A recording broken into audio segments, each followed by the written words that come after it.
You paid your electric bill last month. You winced, maybe cursed under your breath, and promised yourself you'd finally do something about it. You checked your insulation. You swapped LED bulbs. You even started unplugging your vampire electronics at night. And your bill this month? Maybe $5 less. A complete failure. But here's what the utility companies aren't telling you. None of those energy-saving tips actually target the real monster in your home. They treat the symptom, not the disease. While you're obsessing over a 5-watt phone charger, the 1,500-watt space heater in your living room is burning money like a furnace. And if you live in a cold climate, that single device could be responsible for 30 to 40% of your winter electricity. Tonight we expose the technology that the energy industry has spent decades suppressing. The $200 device that uses 80% less power while pumping out more heat, and why the companies that power your grid are terrified you'll find out about it. Let's start with the dirty secret of how we've heated our homes for the last century. Resistance heating, the technology inside those cheap ceramic space heaters, those glowing coil heaters from the 80s, even the electric baseboards in millions of apartments, is fundamentally broken. It operates on a simple, stupid principle: run electricity through a wire until it gets hot, then blow air across it. That process, by the laws of physics, can never be more than 100% efficient. In fact, it's exactly 100% efficient. Every watt of electricity turns into exactly 1 watt of heat. That sounds good until you realize that 100% efficiency on a 1,500-watt heater still means you're burning through 1.5 kilowatt-hours of electricity for every hour of operation. At national average rates, that's costing you roughly 18 to 25 cents per hour. Run that heater 8 hours a day for a month, and you've added $60 to your... Run 2 of them, and you're paying the equivalent of a car payment just to stay warm. Resistance heating isn't a technology failure, it's a physics limitation. And for over a century, we accepted that limitation because we had no better option. Until now. Enter the technology the energy companies don't want you to understand, the air source heat pump. But before you scroll away thinking, I've heard of those, they cost 10 grand and need professional installation. Stop. The technology has been miniaturized. It's been refined. And today, you can buy a device that uses the exact same physics as a full home heat pump for under $200. It plugs into any standard wall outlet, and it delivers 3 to 4 times more heat energy than the electricity it consumes. This isn't magic, it's thermodynamics. While a space heater creates heat, a heat pump moves heat. It extracts thermal energy from the air outside, even cold air, and pumps it in. At 47 degrees Fahrenheit, a modern heat pump can deliver 400% efficiency, meaning for every watt of electricity you pay for, you get 4 watts worth of heat. At 20 degrees, it might drop to 200% efficiency, still double that of your $20 ceramic heater. The energy isn't being created, it's being stolen from the outdoor air and moved indoors. And the companies that profit from your high electric bills have spent decades making sure you never realized this technology existed in a form you could actually afford. The conspiracy of silence around mini-split heat pumps is real. For years, if you wanted this efficiency, you needed a licensed HVAC contractor, thousands of dollars in installation, and often a landlord's permission. The technology existed, but it was locked behind a paywall of professional installation, permitting, and equipment costs that put it out of reach for renters, apartment dwellers, and anyone who couldn't drop $5,000 on a heating solution. But about 5 years ago, something changed. Chinese manufacturers, followed by European and finally American companies, began miniaturizing heat pump technology into self-contained units. They eliminated the need for professional refrigerant handling by pre-charging sealed systems. They designed window kits and portable units that could be installed in minutes. And they created devices that look like a standard space heater but contain the compressor, evaporator, and condenser of a full-scale heat pump. The first generation had limitations. They were noisy, they struggled below freezing. But the current generation, the units hitting the market in the last 18 months, have solved those problems. And the energy industry is watching this unfold with genuine fear. Let's look at the numbers that keep utility executives awake at night. A standard 1,500-watt space heater running for 8 hours consumes 12 kilowatt-hours. At the national average of 16 cents per kWh, that's $1.92 per day, $57.60 per month. A modern heat pump heater, drawing the same 1,500 watts from the wall, doesn't produce 1,500 watts of heat. It produces, on average, 4,500 to 5,000 watts of heat equivalent. To deliver that same amount of heat from a resistance heater, you'd need to run a 4,500-watt device, which would draw 4.5 kW per hour, costing you $5.76 per day, $172.80 per month. The heat pump delivers the identical warmth for 1/3 the cost. Over a 4-month winter, that's a savings of nearly $500. The device pays for itself in its first season. And if you live in a region with high electric rates, California at 30 cents per kWh, New York at 23 cents, Massachusetts at 25 cents. The savings are even more dramatic. We're talking $800 to $1,000 per winter. This isn't marginal improvement. It's a complete disruption of the economics of electric heating, the physics behind the impossible efficiency. How can you possibly get more heat out than electricity you put in?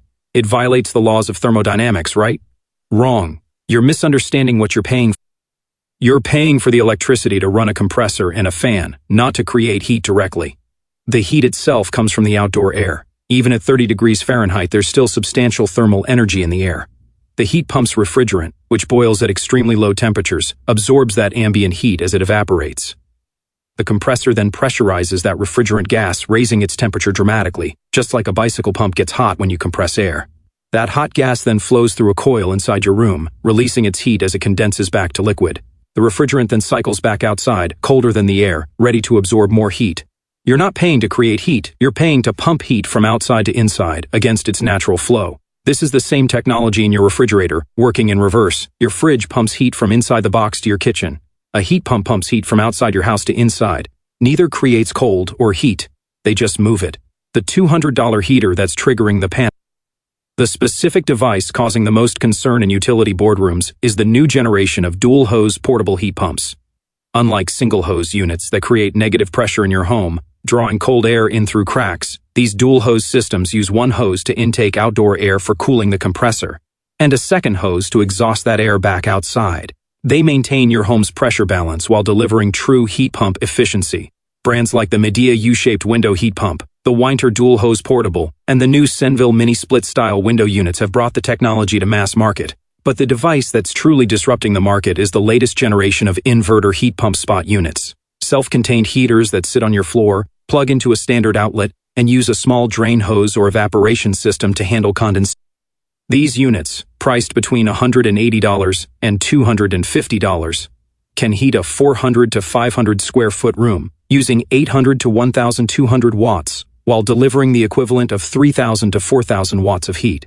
They're quiet, they're efficient, and they're flying off shelves. And utility companies are watching their demand forecasts crumble.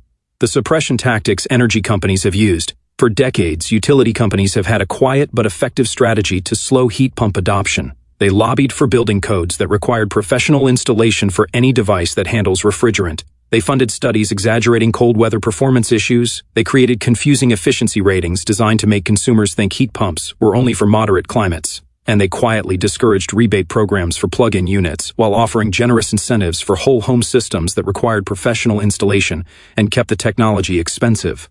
But the internet broke their monopoly on information.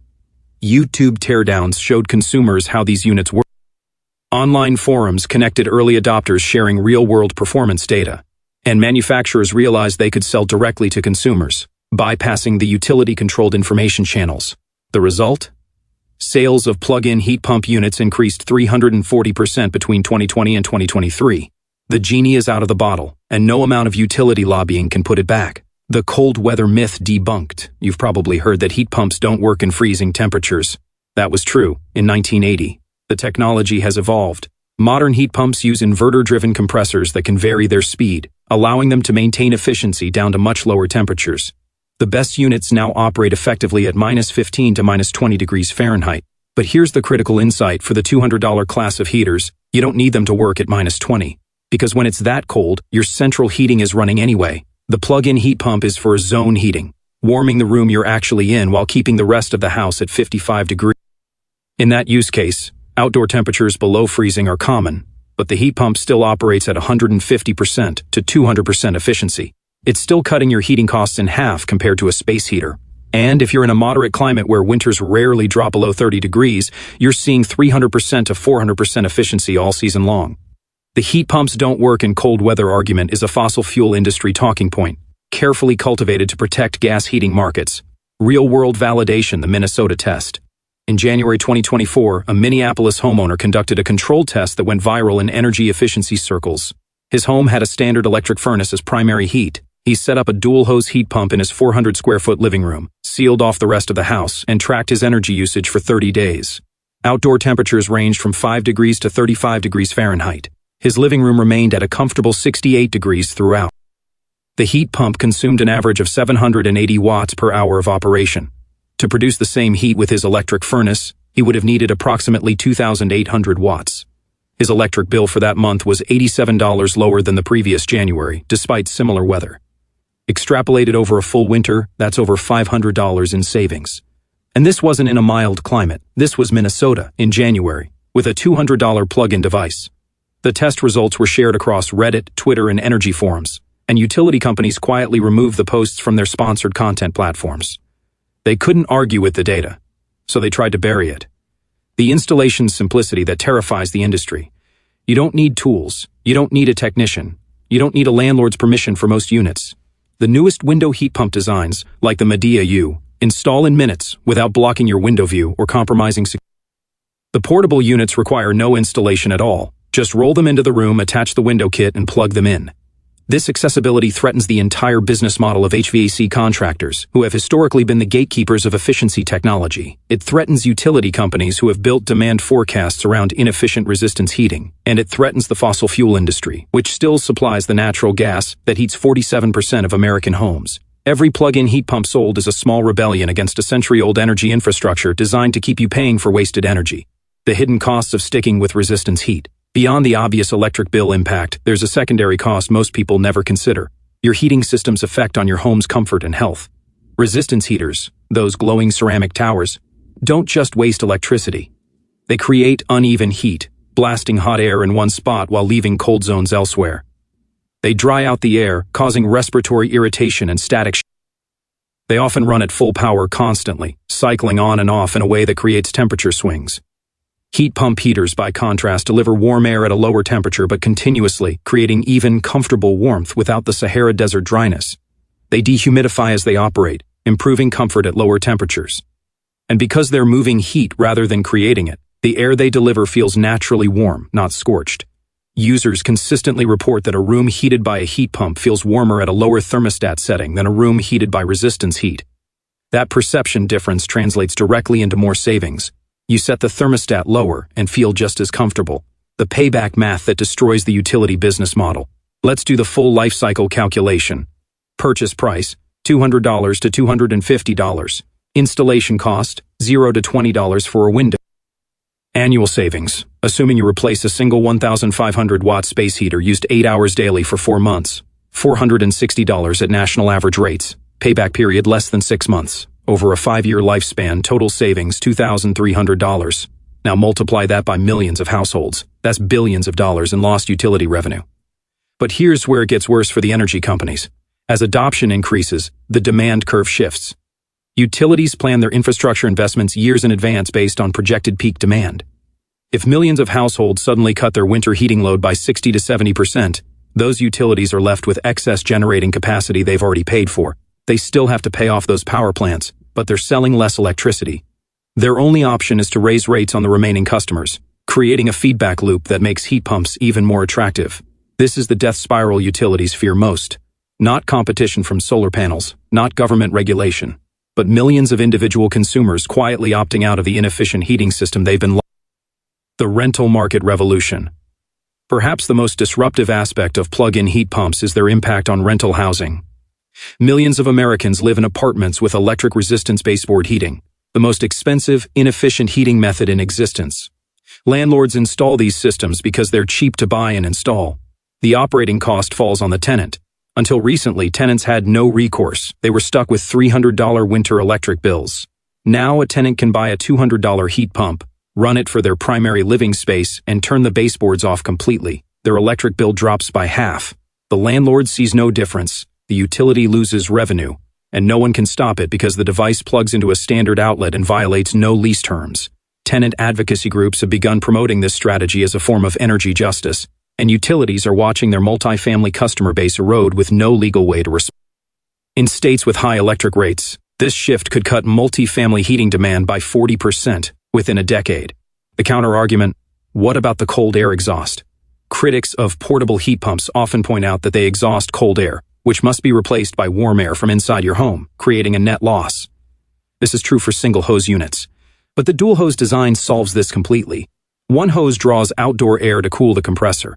The second hose exhausts that air back outside. The unit's cold side is entirely isolated from your indoor environment. No warm indoor air is used for cooling, so no negative pressure is created. This is the critical distinction that most consumers don't know to look for. If you buy a single-hose portable heat pump, you'll see some efficiency gain, maybe 150% instead of 100%. But you'll also be pulling warm air out of your home. The dual-hose units deliver the full 200% to 400% efficiency because they're not fighting themselves. This is why the industry is so focused on promoting confusion around this distinction. Utility-funded consumer education campaigns deliberately blur the line, hoping you'll buy the wrong unit and conclude that heat pumps don't work. The manufacturing breakthrough that changed everything. The real story behind the $200 heat pump is the globalization of refrigeration technology. For decades, the critical components, compressors, heat exchangers, and expansion valves, were manufactured by a handful of companies and priced accordingly. But as air conditioning became universal in developing nations, production scaled massively. Chinese manufacturers like Gree, Midea, and Haier began producing millions of compressor units annually, driving costs down by 70%. The same technology that cools a home in Guangzhou now heats a home in China. And because these manufacturers are vertically integrated, they produce the compressor, the electronics, and the plastic housing in the same facility. They can offer a finished product at a price point Western manufacturers can't match. The $200 heat pump isn't cheap because it's poorly made. It's cheap because global supply chains have finally matured to the point where the technology is a commodity. And commodities disrupt markets. The installation hack that doubles savings. Here's a strategy the energy companies really don't want you to know. Combining a plug-in heat pump with a simple programmable thermostat on your central system. Set your central furnace or heat pump to maintain 55 degrees, just enough to prevent pipes from freezing. Then use the zone heat pump in the room you're actually occupying. You're not heating empty bedrooms, bathrooms, or hallways. You're not losing heat through ductwork in uninsulated spaces. You're delivering warmth exactly where you need it, exactly when you need it. Field tests of this strategy show total heating bill reductions of 50 to 60% compared to heating the whole house to 68 degrees continuously. And because the zone unit is a heat pump, you're getting that warmth at 300% efficiency rather than 100%. The combination of zonal heating and heat pump physics is nearly unstoppable. The only reason this strategy isn't universal is that most people simply don't know it exists. The regulatory battle heating up. As plug-in heat pump sales accelerate, utilities are fighting back through the one channel they still control, building codes and efficiency standards. Several states are considering regulations that would require all space heaters to meet minimum efficiency standards, standards that resistance heaters can't meet. On the surface, this seems pro-consumer, but the proposed standards are carefully calibrated to exclude the cheapest heat pump units while allowing more expensive models. The argument? Safety and reliability. The reality? Protecting utility. Consumer advocacy groups are fighting these regulations, pointing out that they would effectively ban the most affordable heating option for low-income households. The outcome of these battles will determine whether heat pump technology remains accessible or becomes another premium product priced beyond the reach of the people who need it most. The psychological barrier, why we accept waste. There's a deeper reason resistance heaters have dominated for so long. They're simple. You plug them in, they get hot. The physics is intuitive. Heat pumps require a mental shift, understanding that cold air contains heat, that a compressor can concentrate that heat, that efficiency above 100% is possible. This cognitive barrier has been the industry's greatest protection. They don't need to suppress the technology if they can just make it seem complicated. But the YouTube generation has demolished that barrier. Thousands of videos explain heat pump physics in 5 minutes. User reviews share real-world. The complexity argument no longer works when a 15-year-old can explain COP, coefficient of performance, ratings after watching a single video. The industry's last line of defense is consumer inertia, the tendency to just buy what you've always bought. And that's the barrier this video exists to break. The 3-step transition to permanent bill reduction.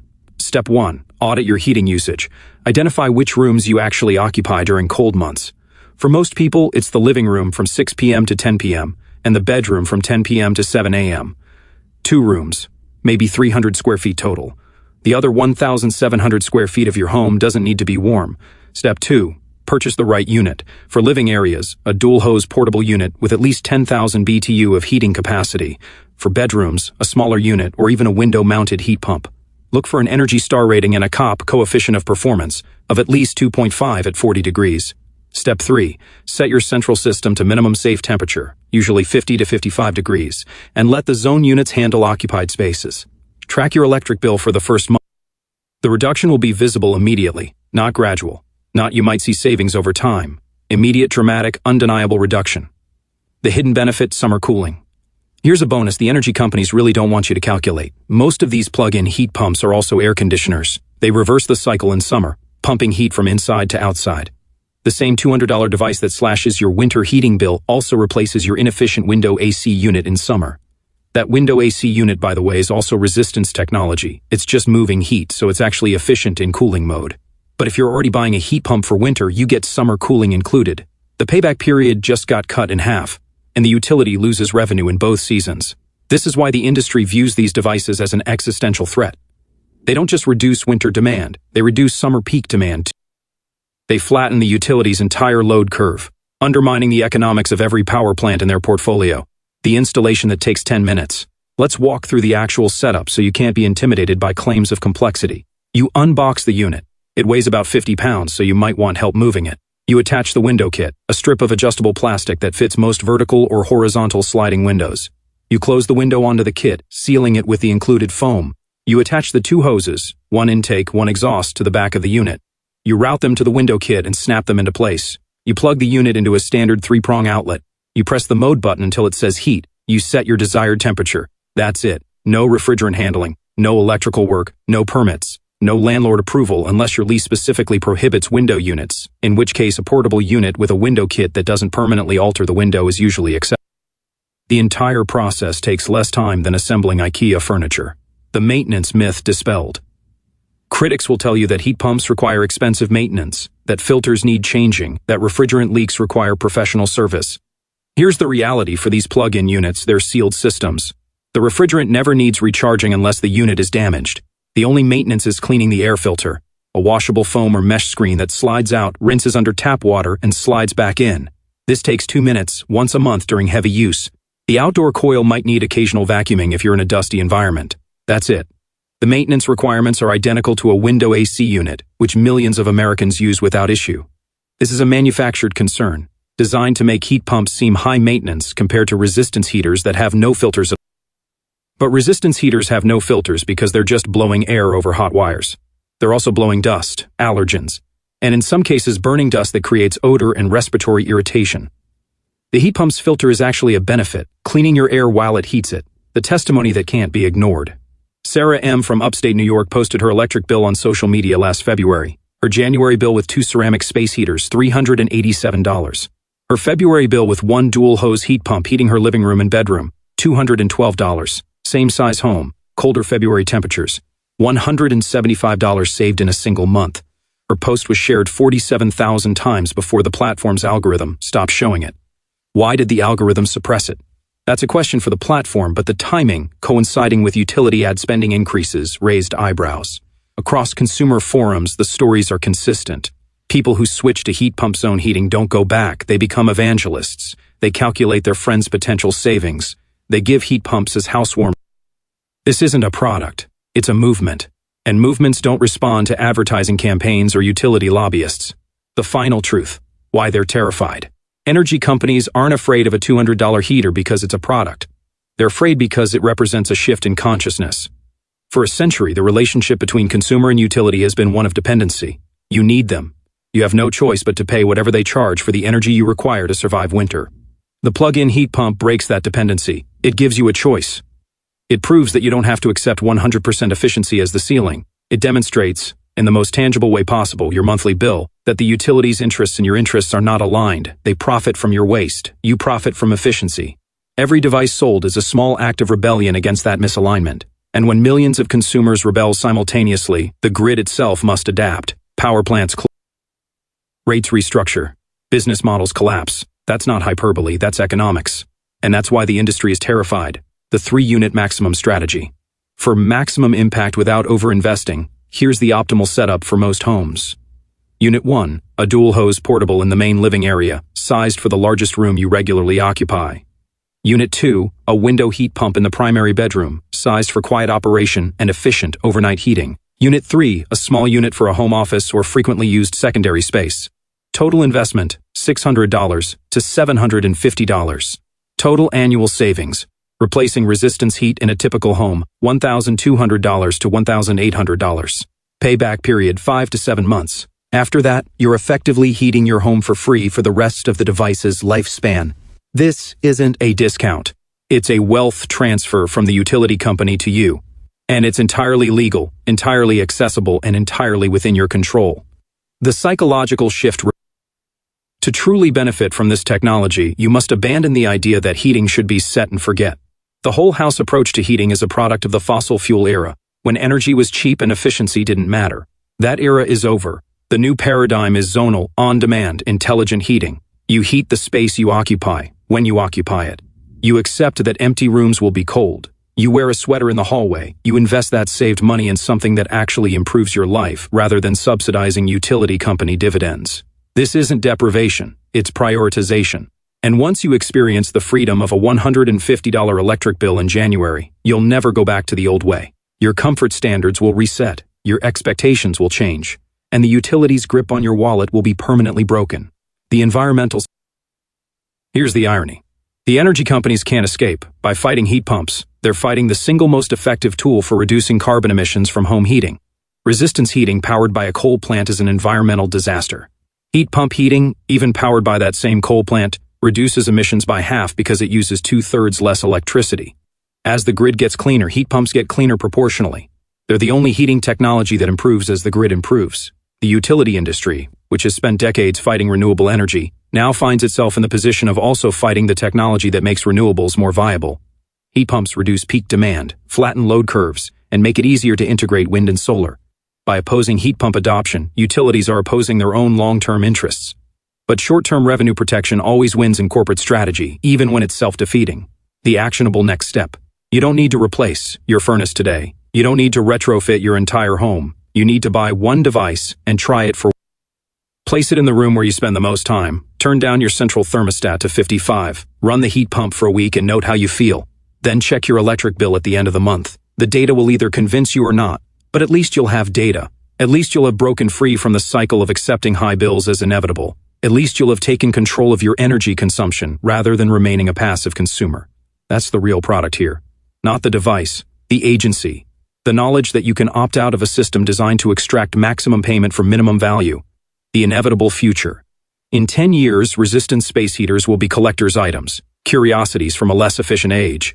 Building codes will require heat pump technology in new construction. Utility rate structures will be redesigned to recover fixed costs through service charges, rather than per kilowatt rates. The transition is already The only question is whether you'll be among the early adopters who save thousands during the transition, or among the late adopters who pay premium rates until the system finally forces change. The $200 heat pump is the leading edge of this transformation.